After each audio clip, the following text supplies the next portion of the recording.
If you bought just $1,000 of Bitcoins in July 2010, you would now have $90 million on your hands. From a mere 5 cents a pop 7 years ago, the cryptocurrency has steadily been climbing in value. What's driving Bitcoin's surge in value? One reason could be the recent upgrades to the system. Transactions are faster and fees are lower.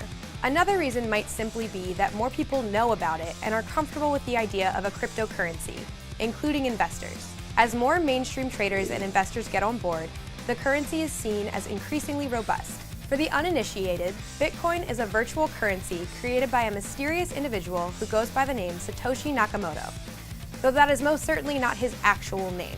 Nakamoto introduced his idea for the cryptocurrency in a research paper in 2008, and it was implemented in 2009 as open source code. His reason for creating Bitcoin came down to the flaws he saw in the current system. Banks debasing currency, a lack of privacy and security, banks' predatory lending practices, and the difficulties and expenses with transferring money. With e-currency based on cryptographic proof, without the need to trust a third-party middleman, money can be secure and transactions effortless. Bitcoin is not actually a coin, but a line of unique code. And like the dollar bill today, Bitcoin has value because people give it value. Like gold, there's a fixed amount of Bitcoin that can exist in the world, 21 million.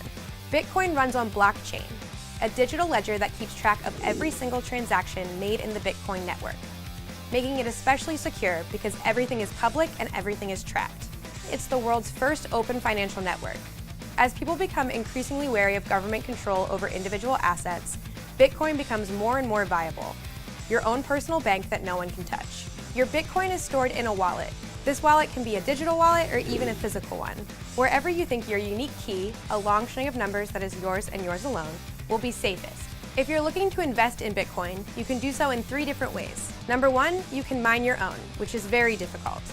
As competition for mining Bitcoins has increased, only those with powerful computers and cash to shell out for energy costs can keep up with processing the increasingly difficult calculations. Number 2, buy some from an online exchange. Or number 3, you can buy shares in a fund that invests in Bitcoin.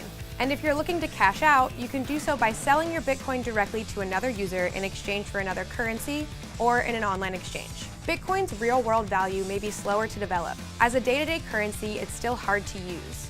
While there are some brick-and-mortar establishments that accept the currency, from hotel chains like Howard Johnson to certain restaurants, it's still difficult to use out in the real world.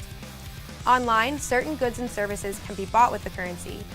As more companies and retailers begin to recognize Bitcoin's growth, adoption will follow. For now, the currency's value lies in what it's worth, with Bitcoin holders closely watching its value climb, wondering when, if ever, to cash out. For UPROXX, I'm Frankie Greek.